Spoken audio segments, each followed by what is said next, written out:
Today's episode of Voiced is from r/entitled parents and is about parents asking their kids to lie for them or give up their own future.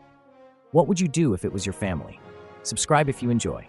EM wants me to lie about witnessing sexual harassment to protect her son. So I teach 8th grade, and a few months ago I had a female student come up to me in private and tell me that a male student in her class was sexually harassing her.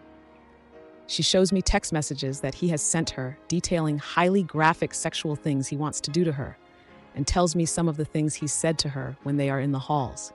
She tells me that she has asked him to stop repeatedly, but he is still doing it, and she wants me to help keep him away from her in my class. So before I file a report to have guidance and administration investigate the issue, I spend a class period keeping a close eye on the two of them to see if I can confirm or deny anything she's saying. Once I'm looking for it, I observe the male student doing things like licking his lips at her from the other side of the room, hovering around her, and finding reasons to walk past her desk. I personally overhear him make a sexual comment about her to another student. Based on what I've seen, I go ahead with referring the boy to administration for sexual harassment and make contact with parents of both students to inform them that the issue will be investigated by the school and possible disciplinary action will be taken. I do not make direct contact with the boy's mother, but I leave her a voicemail and ask that she call me back. The next day, I'm in my planning period, and I get a call from the office saying there is a parent there for a meeting. Now, our policy is that parent meetings must be scheduled in advance and logged with the office. I don't have any meetings scheduled for today, but I have time, so I decide to go and see what's up. It turns out to be the male student's mother in the office. She very nicely asks if we can talk face-to-face about what's going on, and for some stupid reason I agree, even though usually we like to have another teacher or staff member present for meetings. So we go into a conference room, and I go over the allegations, avoiding names. I tell her that a female student has accused her son of sexual harassment, and I saw enough evidence in class to refer it to the office for an investigation. Now, what exactly did you hear? Because I know my son, he would never harass a girl. He might say something stupid that got taken the wrong way, but that's just not who he is. So what exactly did you hear him say? I want to know what this girl is saying about him. Me, I saw him licking his lips at her and overheard him say to another boy that he wanted to have sex with her all night. What do you mean licking his lips? He gets chapped lips. He might not be doing it to harass some girl. She can't just say things about him and try to ruin his life. I know my son, and he is not that kind of person, no matter what some girl says. Well, the administration and guidance counselors are going to investigate, and based on what they find, they will be in touch with you. So wait, what did you tell them? You can't just go and say, boy's name is harassing girls based on what one person says. He's already been suspended twice, and now you're going to get him expelled just because some girl wants to get him in trouble for no reason. Now I'm thinking, why did I do this? Mom is getting worked up. I have no one else there, and my next class starts soon.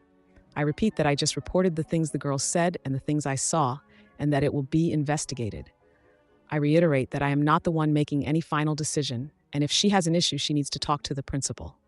Well, principal hates son's name. She's not going to listen. You need to go and tell them that this is all nonsense.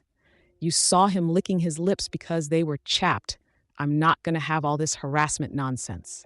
Again, if you have an issue, I'm not the one to talk to. I just reported what I saw. They will look into it. But you didn't see anything, and you need to tell them that. I'm telling you, I know my son, and you've got this all wrong. If he gets expelled because you don't know what you saw, it's going to be your fault. I eventually calm her down enough to get her to leave. I report to administration that the parent is hostile about the accusations and go about my day. They end up investigating and finding hard evidence that he was actually sexually harassing 3 different girls. The boy got expelled. Wow, that was an intense situation. It's amazing how some adults can completely disregard the consequences of their actions on their children. But let's shift gears now, because it seems like we're about to dive into another story where family dynamics take a very different turn. We're having a 6th child we can't afford, so we expect you to give us your college fund.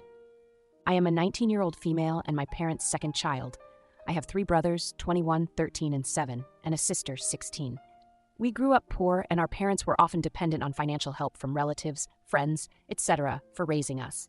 This is because even though my dad has a mediocre job and my mom doesn't work, they just kept on having one kid after another. My parents are very religious and believe that children are a gift from God. Personally, I think that's total nonsense. My parents' reproductive choices wouldn't bother me if they hadn't caused mine and my siblings' lives to turn to crap. While growing up, we never had new clothes or toys. We had to accept handouts from family members who were better off. We never went out or did anything fun. To top it off, we were well aware that the rest of the family looked down on us for constantly asking for handouts.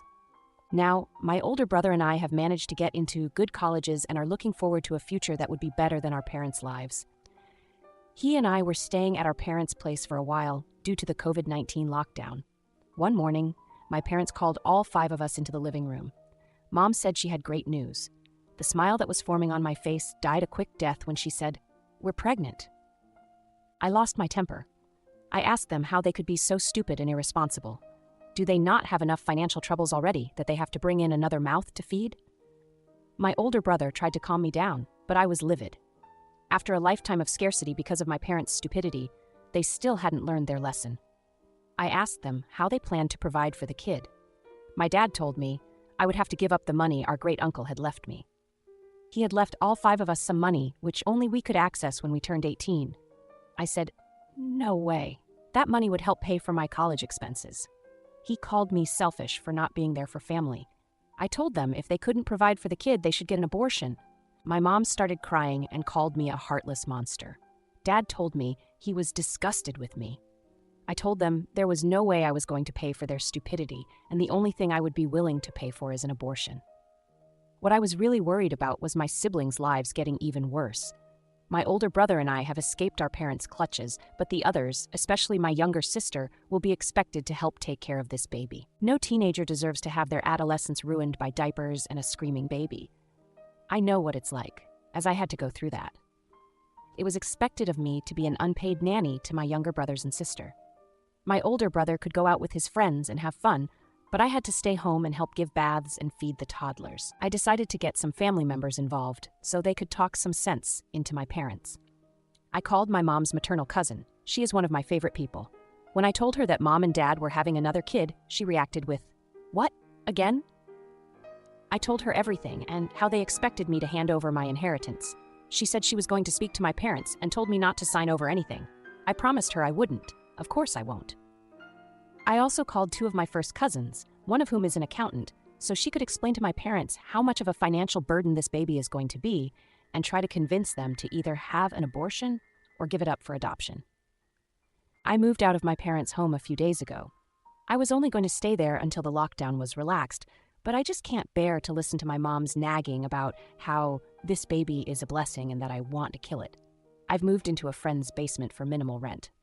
My mom's cousin paid them a visit about a week ago and tried to tell them they weren't doing this child any favors by bringing it into a life of poverty.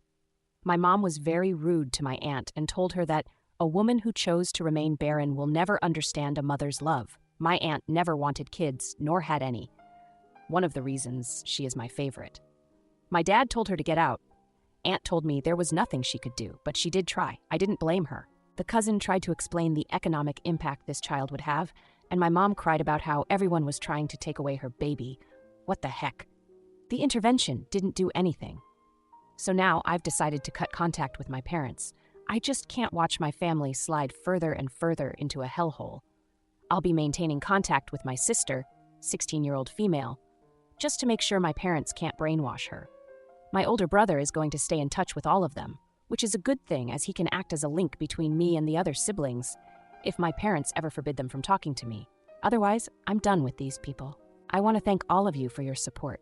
Before I talk about today's posts, please consider subscribing to stay updated on more engaging content like this. Today, we have some heavy topics that really got me thinking. In the first post, a teacher had to deal with a mother trying to downplay her son's sexual harassment allegations. It was shocking how the mom tried to twist the situation and even asked the teacher to lie about what she witnessed.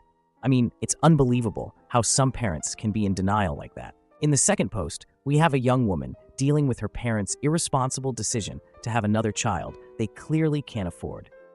It's heartbreaking to see how this family is struggling and how the parents expect their children to sacrifice their own futures for this new baby. I can only imagine the stress and frustration she must be feeling. I'd love to hear your thoughts on these situations in the comments below. How would you handle such difficult conversations? Let me know. And don't forget to like and share if you found this video helpful or insightful. Thank you for listening to today's episode of Voiced.